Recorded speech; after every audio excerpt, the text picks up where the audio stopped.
Today we will study practically the implementation of stack using list. The basic operation on a stack are push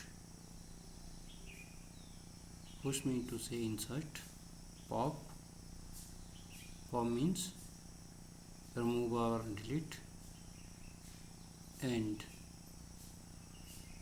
display.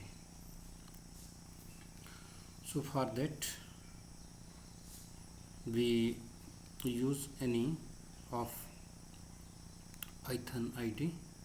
In this case I am using Jupyter Notebook for this purpose.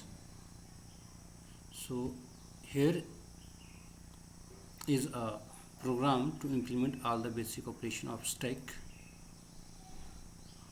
push, pop and display.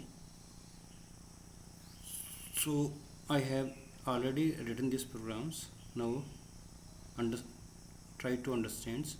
S is equal to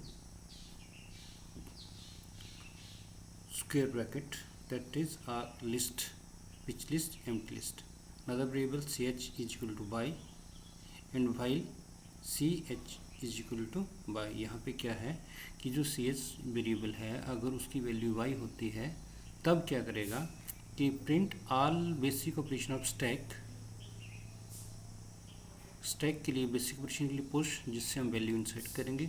दो जब selection 2 होगी हमारी तो pop होगा, जब selection 3 होगी तो display होगा।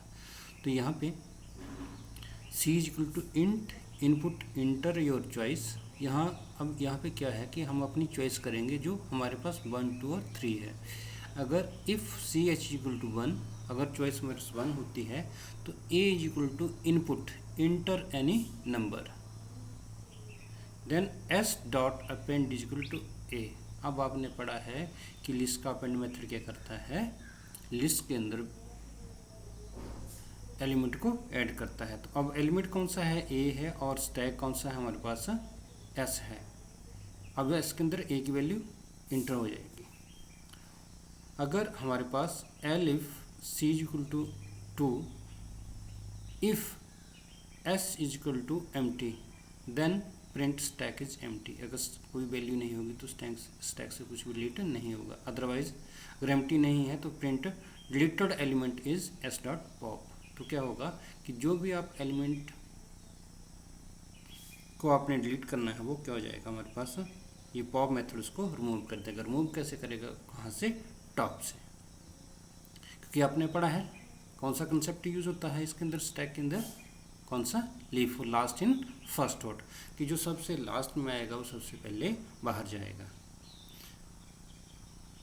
Then elif C H equal to 3, अगर हमारे पास चॉइस 3 होती है तो 3 किसके लिए, डिस्प्ले के लिए। तो डिस्प्ले के लिए क्या होगा कि सबसे पहले तो हम स्टोर करेंगे कि L is equal two lane S, कि एस जो स्टैक है इसके अंदर कितने एलिमेंट स्टोर हैं वो टोटल एलिमेंट कहाँ आ जाएंगे, एल के अंदर। अब हमें यहाँ पे 1 by 1 उनको क्या डिस्प्ले करना है, तो for I in range L -1, L -1 के जो मान लीजिए हमने 4 एलिमेंट किए तो पहले लगेगा 3 से लेकर कहाँ तक, -1 लास्ट एलिमेंट, और क्या करेगा एक एक करके उसको हमारे पास डिक्रीज करता चलेगा। सो L और प्रिंट SI, सो L प्रिंट रॉन्ग इनपुट। अगर हमारे पास इन 4 में से कोई भी हमारे पास क्या है ऑप्शन नहीं होती तो क्या होगा, रॉन्ग इनपुट देगा। सो C अगर रॉन्ग इनपुट होगी तो फिर से हमारे पास क्या है, CH is equal to input, do you want to continue.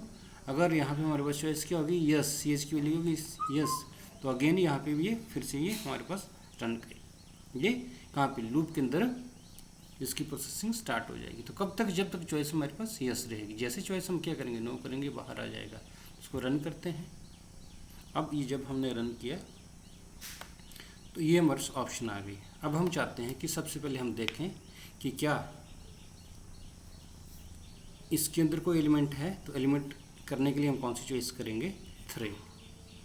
क्या किया, इसमें हमारे एम्प्टी कुछ नहीं आया, ठीक है। अब क्या है, यस किया हमने, ठीक।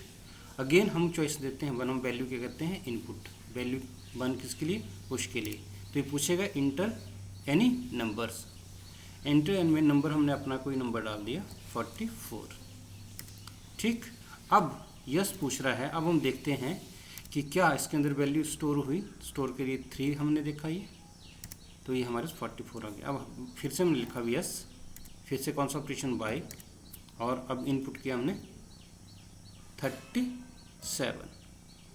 ठीक, अब 37 को देखना चाहते हैं कि वैल्यू इनपुट हुई या नहीं। यस, आपने चॉइस दी 3 डिस्प्ले करने के लिए।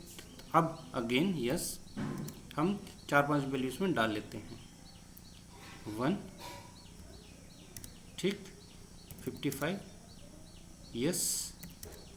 अब एक वैल्यू और डाल के देख लेते हैं 88। अब हम यस करके हम देखते हैं कितने एलिमेंट इसके अंदर स्टोर हुए। ठीक है, तो कितने एलिमेंट स्टोर हो गए, 4।